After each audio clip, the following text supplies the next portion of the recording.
Hey guys, आपका स्वागत है प्रयोग एजुकेशनल में। और इस वीडियो में मैं आपको बताने वाला हूँ कि एमबीए वर्सेस एमसीए। आपको अगर आप मान लो आपने अपनी ग्रेजुएशन कंप्लीट करी है और आप उसके बाद सोच रहे हो कि आप एमबीए करो कि आप एमसीए करो, तो किस कौन सा फील्ड आपके लिए बेटर रहेगा, किस फील्ड में क्या स्कोप है, इसके बारे में हम जानने की कोशिश करेंगे।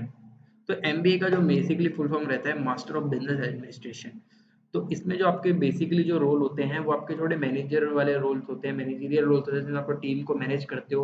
और एडमिनिस्ट्रेटिव वाले रोल्स होते हैं, लीडर वाले रोल्स होते हैं, ठीक है। जिसमें आपको कंपनी की मतलब फाइनेंस से रिलेटेड चीज़ें जाननी पड़ती है, और थोड़ा बहुत आपको एचआर के बारे में जानना पड़ता है, किस तरीके से कंपनी वर्क कर रही है, उनका मैनेजमेंट किस तरीके से वर्क करता है, इससे रिलेटेड चीज़ें आपको पढ़ाई जाती है बेसिकली, ठीक है। तो और एमसीए वही मैं बात करूँ तो एमसीए में होता है master of computer application. Master of computer application होता है हमारा ज़्यादातर मेनली जो उसकी कोर्स चीज़ है वो टेक्निकल कोर्स होता है एक तरीके का। ये इसमें आपको बेसिकली सॉफ्टवेयर डेवलपमेंट फील्ड से रिलेटेड आपके टास्क होते हैं, कंप्यूटर से रिलेटेड टेक्निकल चीज़ें आपको पढ़ाई जाती हैं, ठीक है। और इसमें कई सारे कोर्सेज आते हैं, जैसे सॉफ्टवेयर डेवलपमेंट, डेटाबेस मैनेजमेंट हो गया, नेटवर्किंग हो गई, और कई सारी प्रोग्रामिंग लैंग्वेज सीखने को मिलती है आपको, ठीक है। तो एमसीए कोर्स इसमें आ जाता है आपका। और वहीं अगर मैं थोड़ा सा और आगे बढ़ते हैं। ये तो हो गया कि हमें पता चल गया कि जो एमबीए है वो एक मैनेजर रोल है, मैनेजमेंट किस तरीके से वर्क कर रहा है, एचआर किस तरीके से वर्क कर रहा है, इसके बारे में हम जानते हैं। और वहीं एमसी क्या है, टेक्निकल बैकग्राउंड कोर्स है। इसमें आप सॉफ्टवेयर से रिलेटेड, नेटवर्किंग से रिलेटेड, कंप्यूटर में किस तरीके से वेबसाइट, किस तरीके से सॉफ्टवेयर किस तरीके से काम करे, इसके बारे में हम जानते हैं, ठीक है। और प्रोग्रामिंग लैंग्वेज के बारे में पढ़ते हैं। अब थोड़ा सा ओवरव्यू जानने की कोशिश करते हैं स्ट्रीम। इसमें जो एमबीए और एमसीए के मैं थोड़ा एक टेबल बना रखा है। एमबीए की अगर स्ट्रीम में मैनेजमेंट का रोल होता है इसमें, और एमसीए में जो होता है कंप्यूटर एप्लीकेशन से रिलेटेड होता है, ठीक है। ड्यूरेशन आपकी एमबीए में 2 इयर्स की रहती है, एमसीए के अंदर 3 इयर्स की रहती है। एलिजिबिलिटी इसमें आपको एमबीए के लिए ग्रेजुएशन की जरूरत होती है। वहीं मैं एमसीए की भी बात करूं तो एमबीए एमसीए में भी नॉर्मल आपकी कोई ग्रेजुएशन होनी चाहिए, बीसीए, बीएससी, बीकॉम या फिर बीए आपने करी हो तो आप एमसीए कर सकते हो, ठीक है। पर आपके पास मैथ होनी चाहिए क्लास 12th में। नहीं भी होती तो कई जगह पे वो आपको एड ऑन करके भी दे देते हैं, ठीक है। तो मिनिमम इन दोनों के लिए एलिजिबिलिटी क्राइटेरिया जो रहता है ग्रेजुएशन का रहता है। और एडमिशन प्रोसेस जो होता रहता है एमबीए के अंदर, आपको कोई प्राइवेट को छोड़ दूँ, कोई अच्छे जो कॉलेज होते हैं वो अपना एंट्रेंस एग्जाम रखते हैं। दोनों में ही मैं आपको बताऊं तो कोई अच्छे कॉलेज होंगे तो अपना एंट्रेंस एग्जाम रैंक रखते हैं, और उस एंट्रेंस एग्जाम के क्वालिफाई करके आप एडमिशन ले सकते हो, ठीक है। तो एमबीए के कुछ मैंने अच्छे चीज़ें यहाँ पे दे रखे हैं। एलपीयू जालंधर, आईआईटी बॉम्बे, ठीक है, एमबीए के लिए हैं। और वहीं अगर मैं एमसी की बात करूँ तो आईएमएस नोएडा, एमईटी मुंबई, तो इस तरीके के कुछ एग्जाम है, कॉलेजेस है, ठीक है। एवरेज जो सैलरी कोर्स की फी रहती है वो एमबीए की बात करूँ तो 5 lakhs रहती है। और एवरेज सैलरी की बात कर रहा हूँ, इससे भी कई जगह हायर भी जाता है, काफ़ी ज़्यादा महंगा भी रहता है, कई जगह इससे कम में भी हो जाती है। पर एवरेज मैं लेके चल रहा हूँ 5 lakhs।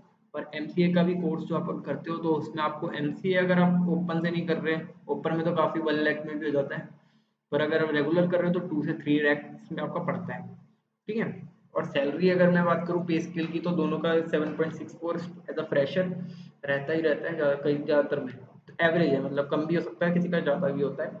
एवरेज हम बात कर रहे हैं यहाँ पे। MBA versus MCA specialisation. अगर आप एमबीए और एमसीए करते हो तो आपको किस चीज़ों में स्पेशलाइजेशन आ जाती है, और अगर आप ढंग से करते हो तो बेसिकली एमबीए करने के बाद आप information technology, technology management, business analytical, software management, sorry system management और कंप्यूटर एप्लिक साइंस जैसी टेक्नोलॉजीज पे स्पेशलाइजेशन करते हो, ठीक है। वहीं अगर एमसीए पे काम करते हो तो आपको system development, software development, management, information systems, networking, hardware technology etcetera पे आप काम करते हो। तो बेसिकली वैसे मेनली जो इनमें होता है, आपको प्रैक्टिकली कितना ज़्यादा आप चीज़ों को समझ सकते हो उस हिसाब से आपकी सैलरी लगती है। तो अगर आप एमसीए वगैरह करके जाते हो तो आपको कोडिंग वगैरह की नॉलेज, किस तरीके से डेटाबेस काम कर रहा है, किस तरीके से पूरा का पूरा, अगर आप मान लो लेट्स सपोज आप एक ईआरपी सॉफ्टवेयर बना रहे हो तो उस समय किस तरीके से सारी चीज़ें उसमें फ्लो जा रहा है, कौन सा टेबल पे कौन किस चीज़ का डेटा जाएगा, किस चीज़ में पेमेंट की डिटेल सेव होगी, ये सारी चीज़ें आपको मतलब पता होनी चाहिए। तो कितना ज़्यादा आपको एक्सपीरियंस है उन सब चीज़ों के बारे में आपको, उससे आपकी सैलरी भी कई बार डिसाइड होती है। MBA versus MCA curriculum. यहाँ पे अगर मैं बात करूँ तो मेनली जो आपके करिकुलम में रहते हैं एमबीए के, वो रहते हैं सॉफ्टवेयर प्रोजेक्ट मैनेजमेंट रहता है, इंफॉर्मेशन सिस्टम मैनेजमेंट रहता है, डेटाबेस मैनेजमेंट रहता है, बिजनेस एंड लीगल एनवायरनमेंट के बारे में पढ़ाया जाता है, आपको फाइनेंशियल के बारे में पढ़ाया जाता है कि किस तरीके से कंपनी के फाइनेंस मैनेज करे जाते हैं, बिजनेस का सिस्टम किस तरीके से डिजाइन किया जाता है, ये सारी चीजें पढ़ाई जाती हैं। और कि किसी कंपनी में किससे कैसे फाइनेंस मैनेज हो रहा है, एचआर किस तरीके से काम कर रहा है, उसका डेटाबेस किस तरीके से मैनेज हो रहा है, सारे सॉफ्टवेयर किस तरीके से मैनेज हो रहे हैं, ये सारी चीज़ें आपको एमबीए के अंदर पढ़ाई जाती है। वहीं एमसीए के अंदर आपको मतलब कि कंप्यूटर से रिलेटेड चीज़ें और सॉफ्टवेयर से रिलेटेड चीज़ें ज़्यादा पढ़ाई जाती है, जैसे कि इंफॉर्मेशन सिस्टम किस तरीके डिज़ाइन किया जा सकता है, डेटाबेस किस तरीके से मैनेज सिस्टम किस तरीके से मैनेज किया जाता है, मैनेजमेंट सपोर्ट सिस्टम किस तरीके से वर्क करता है, सॉफ्टवेयर इंजीनियरिंग किस तरीके से वर्क करती है, प्रोग्रामिंग और डेटा स्ट्रक्चर के बारे में पढ़ाया जाता है, और अकाउंटिंग एंड मैनेजमेंट कंट्रोल किस तरीके से होता है। ठीक है,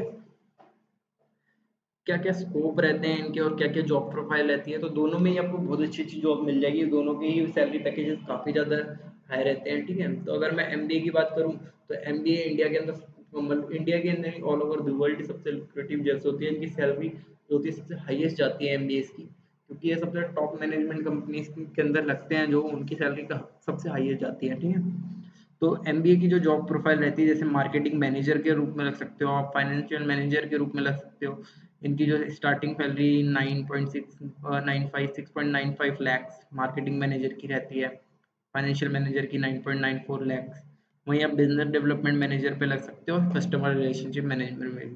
ठीक है, तो इस तरीके से आप मतलब कि जितना ज़्यादा आपकी पोस्ट अच्छी होगी उतना ज़्यादा आपको और एक्सपीरियंस के हिसाब से आपकी सैलरी बढ़ेगी, पर ये एवरेज सैलरी मैं आपको बता रहा हूँ।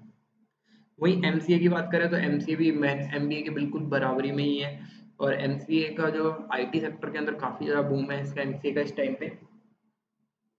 तो अगर आप पर इस एमसीए के साथ साथ आपकी जितनी ज़्यादा एक्सपीरियंस होगा, जितना ज़्यादा नॉलेज होगा, उस हिसाब से आपको इसकी सैलरी मिलेगी।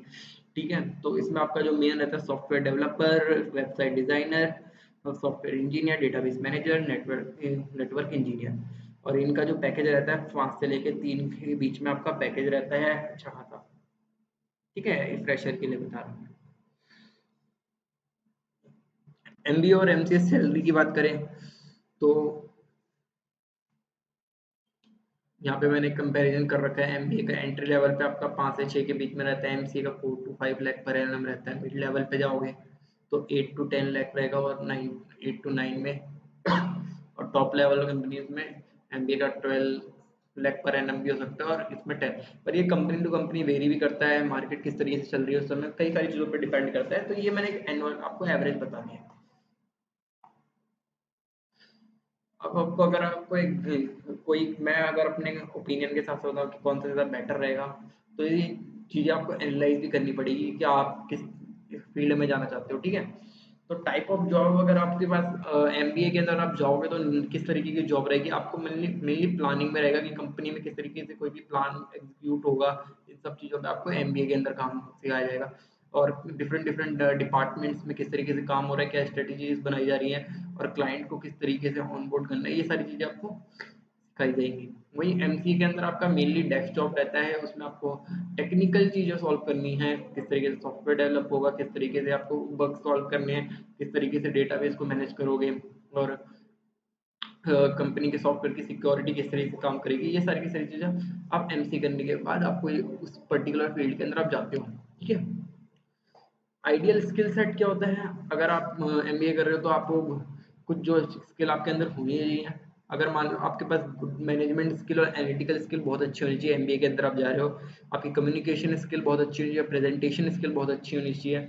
ठीक है, और आप लोगों से कोऑर्डिनेट कर सको बहुत अच्छी, एक टीम में काम कर सको। ठीक है, कई सारे लोगों को ये सब मैनेज कर सको, ये सारी स्किल आपके अंदर होनी चाहिए, और इमोशनल इंटेलिजेंस भी होनी चाहिए। ये तो एक काफ़ी ज़्यादा इंपॉर्टेंट फैक्टर है आज के टाइम में हर एक कंपनी के एम्प्लॉय के अंदर।